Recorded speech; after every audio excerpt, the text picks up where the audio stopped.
Salam sejahtera, tajuk kuliah kita kali ini ialah bab 3, penentuan keseimbangan pendapatan negara. Kandungan pengajaran di bawah tajuk 3.2 penentu keseimbangan pendapatan negara, ekonomi dua sektor pada bahagian D iaitu menerangkan konsep dalam unit isi rumah adalah seperti berikut. Pertama, konsep pendapatan boleh guna YD, penggunaan C dan tabungan S. Kedua, fungsi penggunaan dan fungsi tabungan. Ketiga, faktor-faktor yang mempengaruhi penggunaan dan tabungan. Keempat, konsep kecenderungan mengguna sud MPC dan kecenderungan menabung sud MPS. Kelima, hubungan antara pendapatan boleh guna, penggunaan dan tabungan. Keenam, hubungan antara MPC dengan MPS. Objektif pembelajaran pada akhir pengajaran pelajar dapat menerangkan konsep dalam unit isi rumah berkaitan dengan yang pertama, konsep pendapatan boleh guna YD, disposable income, penggunaan consumption dan tabungan saving. Yang kedua, dapat menerangkan fungsi penggunaan dan fungsi tabungan. Apa itu konsep pendapatan boleh guna iaitu YD? Pendapatan boleh guna ialah pendapatan yang boleh dibelanjakan atau ditabungkan setelah ditolak dengan cukai pendapatan. Secara rumus, YD ditulis iaitu Y tolak T dan YD sama dengan C tambah S, di mana kita anggap perbelanjaan penggunaan tambah dengan tabungan. Dalam ekonomi dua sektor, disebabkan tiada peranan kerajaan dalam ekonomi, maka tiadalah cukai yang akan dikenakan kepada masyarakat. Oleh itu, pendapatan negara dianggap sama dengan pendapatan boleh guna iaitu YD sama dengan Y. Konsep seterusnya ialah konsep penggunaan iaitu yang dikenali sebagai consumption. Penggunaan ialah perbelanjaan sektor isi rumah ke atas barang akhir dan perkhidmatan yang dihasilkan oleh sektor firma. Tingkat C umumnya dipengaruhi oleh tingkat pendapatan boleh guna iaitu YD. Semakin tinggi tingkat YD, semakin tinggi tingkat C dalam ekonomi dan sebaliknya. Iaitu kita juga tahu C sama dengan FYD. Bagi konsep tabungan pula, tabungan ialah bahagian pendapatan boleh guna yang tidak dibelanjakan. Jumlah S umumnya juga bergantung kepada tingkat pendapatan boleh guna YD. Ini bermakna jika tingkat YD masyarakat tinggi, maka sudah tentu jumlah tabungan yang dilakukannya juga tinggi dan sebaliknya, iaitu S sama dengan F YD.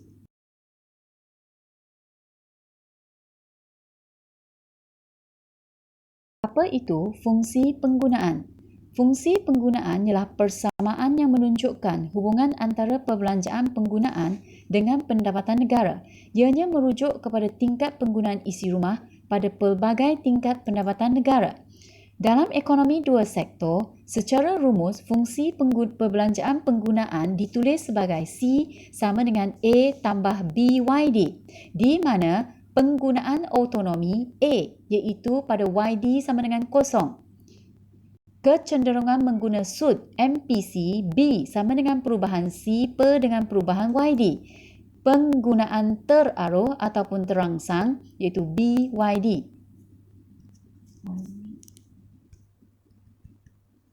Berikut terdapat beberapa konsep dalam penggunaan seperti yang pertama, penggunaan autonomi.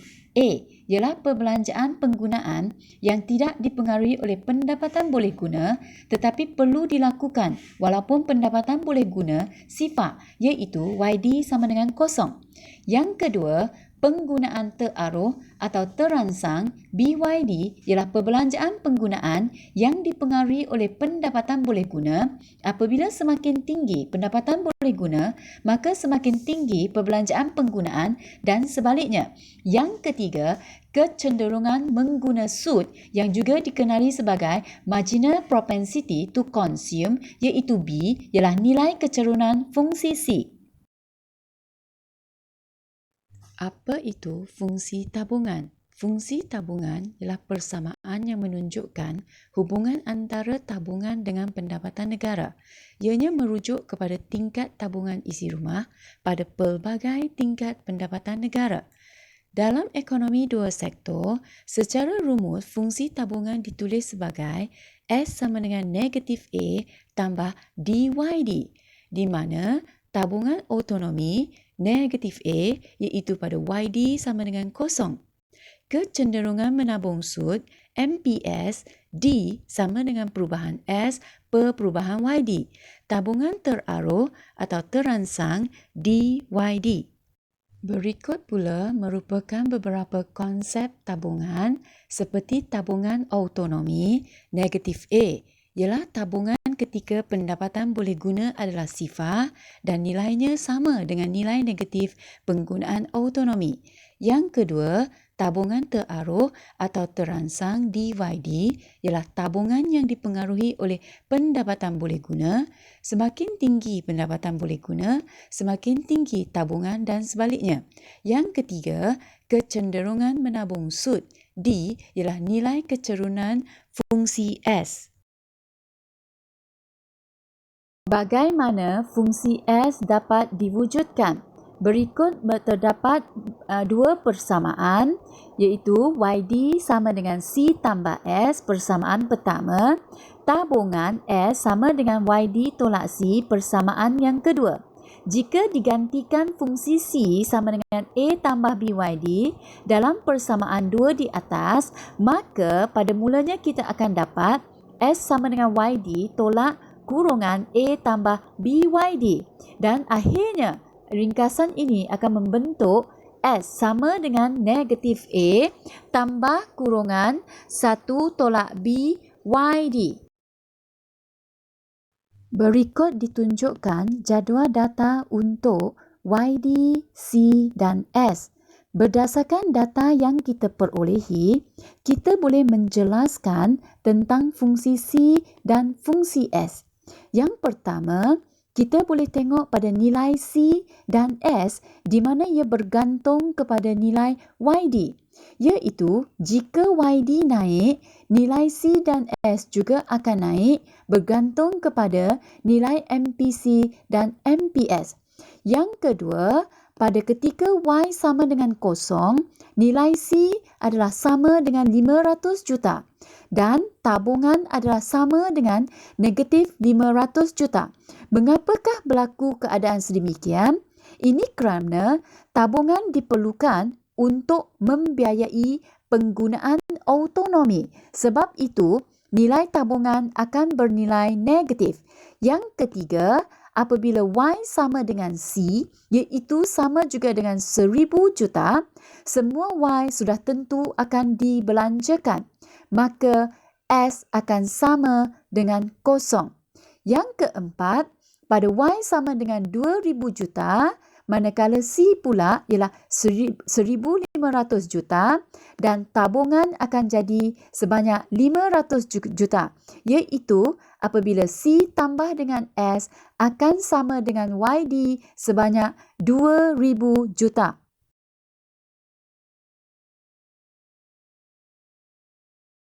Untuk slide seterusnya, kita nak cari bagaimana fungsi penggunaan dapat dibentuk daripada jadual. Di mana kita semua dah tahu fungsi C ditulis sebagai C sama dengan A tambah BYD. Di mana A-nya penggunaan autonomi sama dengan 500, B juga sama dengan MPC ataupun sama juga formulanya perubahan C per dengan perubahan YD, maka kita akan dapat 0.5. Akhirnya, fungsi C dapat ditulis sebagai C sama dengan 500 tambah 0.5 YD. Berikut ditunjukkan cara melakar keluk fungsi penggunaan. Pelajar boleh perhatikan satu step dari satu step bagaimana keluk ini dilakarkannya. Okey, pada mulanya kita akan lakar keluk paksi iaitu C dan Y. Kemudian pelajar boleh melakar pula keluk di mana YD sama dengan C yang menunjukkan 45 darjah. Dan seterusnya boleh lakar keluk fungsi C sama dengan 500 tambah 0.5Y. Kemudian pada titik YD sama dengan C itu, nilai Y adalah sebanyak 1000 dan pada penggunaan autonomi ditulis sebanyak 500. Berdasarkan keluk yang kita lakarkan tadi, terdapat beberapa ciri-ciri fungsi penggunaan yang boleh kita terangkan. Yang pertama, apabila YD sama dengan 0, C sama dengan 500. Perbelanjaan ini dikenali sebagai penggunaan autonomi dan simbolnya ditulis sebagai A, iaitu perbelanjaan penggunaan yang tidak dipengaruhi oleh pendapatan boleh guna, tetapi merupakan perbelanjaan yang perlu dilakukan walaupun pendapatan boleh guna adalah sifar. Yang kedua, fungsi penggunaan kalau kita perhatikan dari lakaran keluk kita tadi, ia tidak bermula dari titik origin tetapi bermula pada paksi menegak yang menunjukkan C sama dengan 500. Ciri fungsi penggunaan yang seterusnya iaitu yang ketiga, fungsi penggunaan adalah satu keluk yang bergaris lurus mencerun ke atas dari kiri ke kanan secara linear dan ia juga memotong garis 45 darjah. Ini sebenarnya menunjukkan C akan bertambah dengan kadar yang sama bagi setiap tambahan tingkat pendapatan yang sama. Dan yang keempat, setiap tambahan YD sebanyak 1000 akan menambahkan C bertambah sebanyak 500 yang menunjukkan MPC bernilai 0.5 dan sentiasa malak.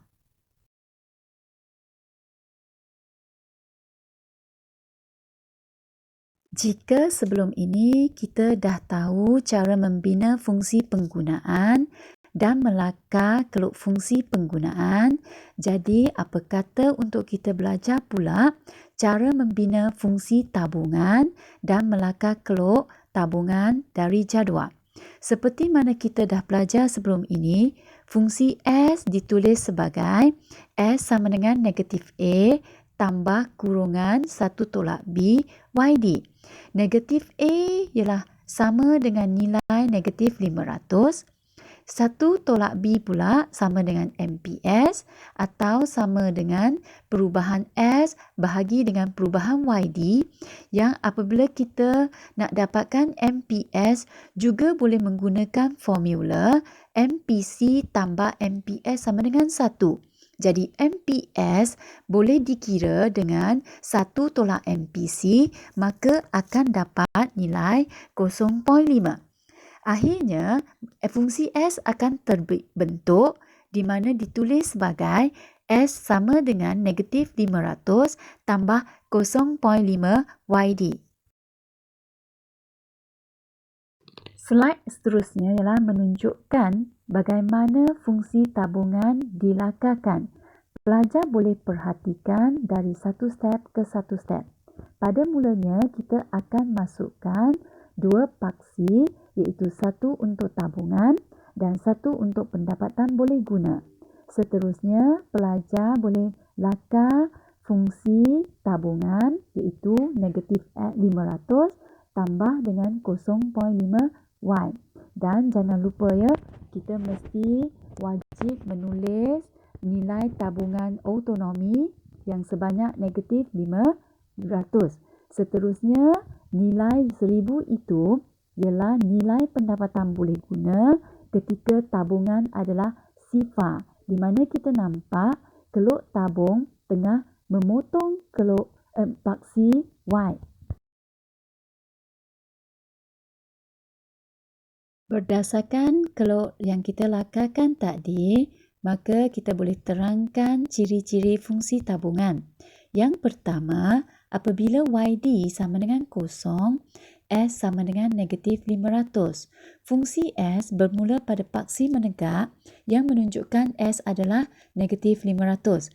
S negatif pada tingkat Y sama dengan kosong dikenali sebagai tabungan autonomi di mana simbolnya ditulis sebagai negatif A. Pada ciri yang kedua, fungsi S adalah satu keluk garis lurus yang menunjukkan tabungan akan bertambah dengan kadar yang sama bagi setiap tambahan tingkat pendapatan yang sama. Setiap tambahan YD sebanyak 1,000 akan menyebabkan S bertambah sebanyak 500 yang menunjukkan MPS sama dengan 0.5 dan sentiasa malak. Yang keempat, fungsi S bersilang dengan paksi mendata di mana tingkat YD sama dengan 1,000 dan S sama dengan kosong. Apabila YD sama dengan C, yang bermakna semua pendapatan telah digunakan untuk perbelanjaan. Baiklah, mari kita buat sedikit latihan pengukuhan soalan struktur seperti berikut. Pertama, berikan definisi pendapatan boleh guna, penggunaan dan tabungan. Kedua, jelaskan secara ringkas fungsi penggunaan dan fungsi tabungan. Ketiga, takrifkan definisi penggunaan autonomi dan tabungan autonomi. Keempat, apakah hubungan antara penggunaan dan tabungan dengan tingkat pendapatan boleh guna? Objektif pembelajaran pada akhir pengajaran, tajuk seterusnya ialah pelajar dapat menerangkan konsep dalam unit isi rumah di mana menerangkan faktor yang mempengaruhi penggunaan dan tabungan. Berikut merupakan faktor-faktor yang mempengaruhi penggunaan dan tabungan seperti pendapatan boleh guna, agihan pendapatan, kadar bunga, pemilikan harta kekayaan, dasar kerajaan dan kemudahan kredit. Faktor pertama ialah pendapatan boleh guna YD. Semakin tinggi YD, semakin tinggi keupayaan individu untuk berbelanja dan menabung. Sejauh mana penggunaan meningkat apabila YD bertambah bergantung kepada MPC dan sejauh mana tabungan bertambah apabila YD meningkat bergantung kepada nilai MPS. Semakin tinggi nilai MPC, semakin banyak tambahan penggunaan apabila YD bertambah. Semakin tinggi nilai MPS, semakin banyak tambahan tabungan apabila YD bertambah. Kedua ialah agihan pendapatan. Dasar kerajaan mengagihkan semula pendapatan yang menaikkan pendapatan golongan berpendapatan rendah akan menaikkan penggunaan. Ini kerana MPC bagi golongan berpendapatan rendah adalah lebih tinggi berbanding MPC golongan berpendapatan tinggi. Dasar kerajaan mengagihkan semula pendapatan yang menaikkan pendapatan golongan berpendapatan tinggi akan menaikkan tabungan. Ini kerana MPS bagi golongan berpendapatan tinggi adalah lebih tinggi berbanding MPS golongan berpendapatan rendah. Faktor ketiga yang mempengaruhi penggunaan dan tabungan ialah kadar bunga. Semakin rendah kadar bunga di pasaran, semakin tinggi penggunaan kerana kos pinjaman untuk membeli barang dan pulangan faedah yang rendah menggalakkan orang ramai untuk berbelanja daripada menabung. Sebaliknya, semakin tinggi kadar bunga di pasaran, semakin tinggi tabungan kerana kos pinjaman untuk membeli barang dan pulangan faedah yang tinggi menggalakkan orang ramai untuk menabung daripada berbelanja. Faktor keempat ialah pemilikan harta kekayaan. Semakin banyak kekayaan yang dimiliki, semakin tinggi keupayaan dan kesanggupan individu untuk berbelanja dan sebaliknya. Jika kekayaan yang dimiliki berkurang, individu akan lebih berjimat cermat daripada berbelanja. Semakin kurang kekayaan yang dimiliki, semakin tinggi keupayaan individu untuk menabung supaya mempunyai simpanan yang mencukupi pada masa depan dan sebaliknya. Jika kekayaan yang dimiliki bertambah, individu akan lebih cenderung untuk berbelanja daripada menabung. Kelima ialah dasar kerajaan. Cukai yang dikenakan oleh kerajaan akan mengurangkan pendapatan boleh guna individu dan keupayaan untuk berbelanja dan menabung berkurang. Pelaksanaan skim pencen akan mendorong individu meningkatkan perbelanjaan pada masa kini dan kurang untuk menabung. Faktor keenam, kemudahan kredit. Syarat kemudahan kredit yang longgar menggalakkan orang ramai berbelanja kerana mudah mendapat pinjaman untuk membeli barang tahan lama dan kecenderungan untuk menabung berkurang.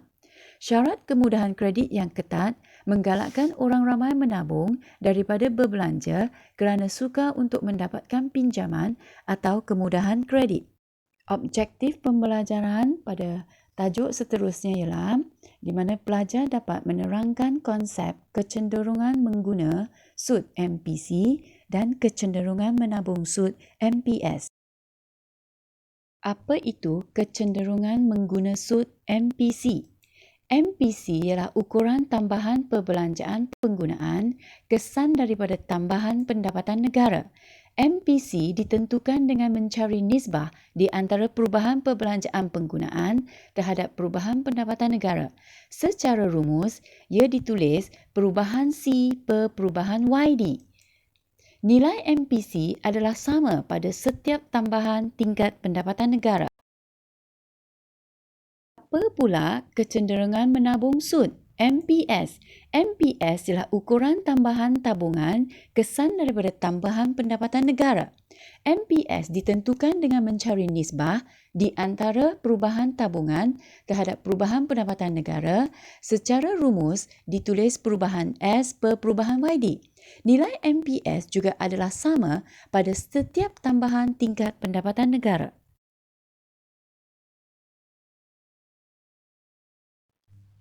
Hubungan antara YD, C dan S.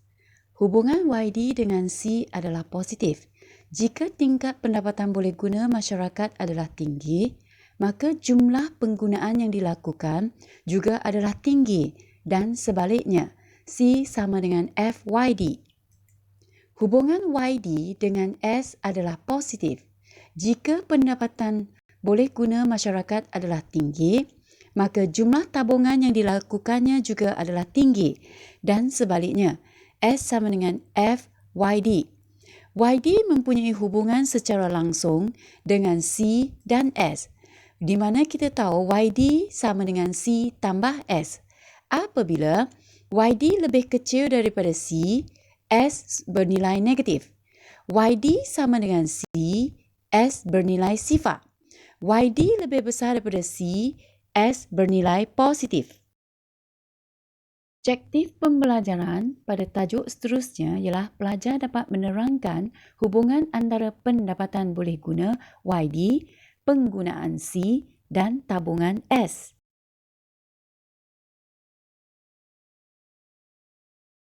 Slide seterusnya ialah untuk menunjukkan hubungan YD, C dan S berdasarkan jadual data.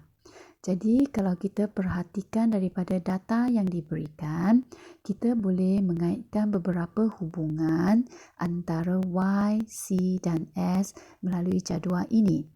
Yang pertama, pada setiap tingkat pendapatan boleh guna, tambahan YD sentiasa lebih besar berbanding dengan tambahan dalam C. Yang kedua, apabila C lebih besar daripada YD, bermula dari YD sama dengan 0 hingga 100 juta, S adalah bernilai negatif. Yang ketiga, apabila C sama dengan YD, pada tingkat YD sama dengan 200 juta, tabungan akan bernilai 0. Dan yang keempat, apabila C lebih kecil daripada YD, bermula dari tingkat YD sama dengan 300 juta hingga 400 juta, S akan bernilai positif. Daripada jadual tadi, kita juga dapat membentuk fungsi C dan fungsi S. Jadi seperti mana kita tahu, fungsi C ditulis sama dengan A tambah BYD, di mana A-nya ialah 100, MPC-nya ialah 0.5, maka fungsi C sama dengan 100 tambah 0.5Y.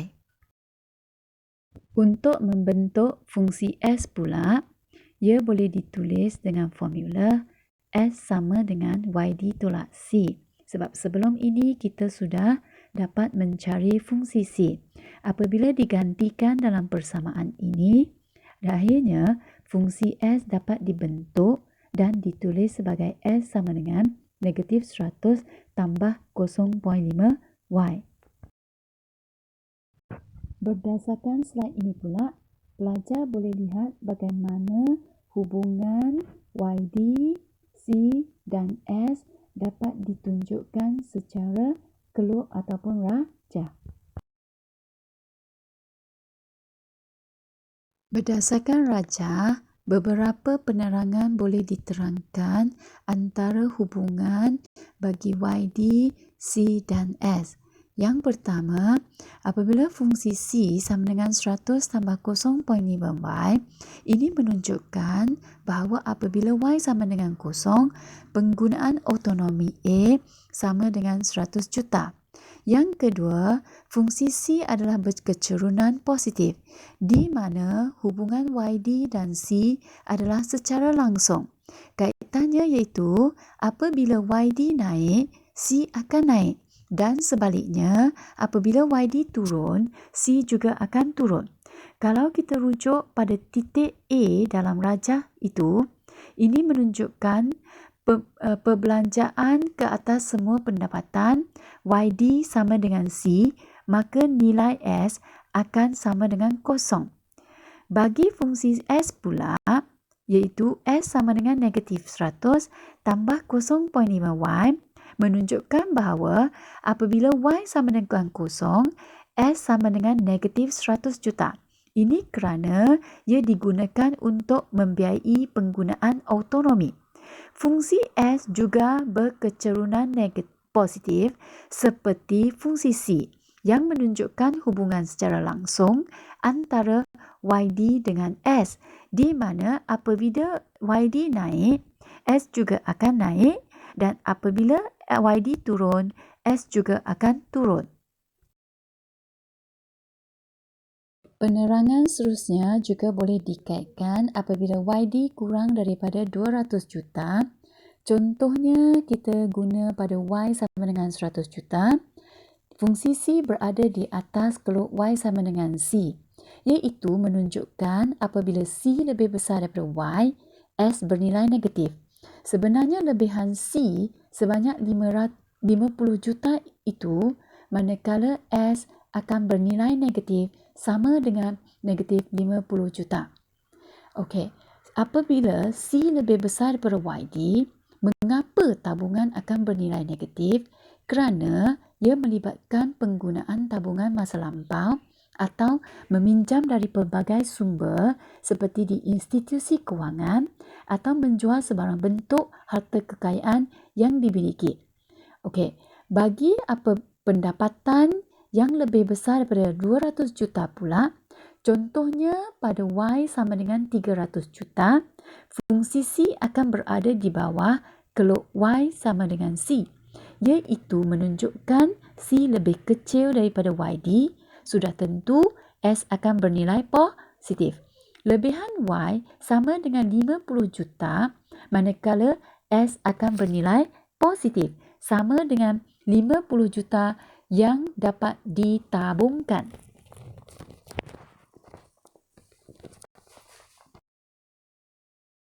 Objektif pembelajaran untuk tajuk seterusnya ialah pelajar dapat menerangkan hubungan antara MPC dan MPS. Hubungan antara MPC dan MPS.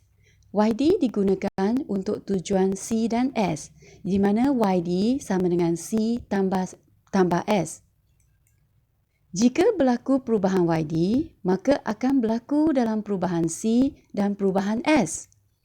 Hasil tambah MPC dan MPS akan bersamaan dengan 1, iaitu MPC tambah MPS sama dengan 1. Bagaimana kita nak buktikan MPC tambah MPS sama dengan 1? Ini berikut merupakan langkah-langkah pengiraannya. iaitu YD sama dengan C tambah S, perubahan YD sama dengan perubahan C tambah perubahan S. Apabila kita bahagikan dengan perubahan Y, maka perubahan YD per perubahan YD sama dengan perubahan C per perubahan YD tambah perubahan S per perubahan YD. Maka 1 sama dengan MPC tambah MPS.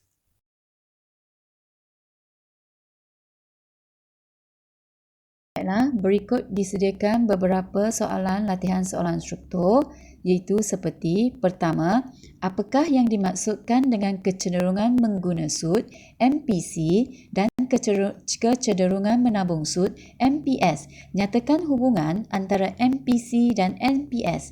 Yang kedua, terangkan 3 faktor yang mempengaruhi penggunaan. Yang ketiga, terangkan 3 faktor yang mempengaruhi tabungan. Keempat, terangkan bagaimanakah hubungan antara pendapatan boleh guna dengan penggunaan dan tabungan. Sekian, terima kasih untuk tajuk kali ini.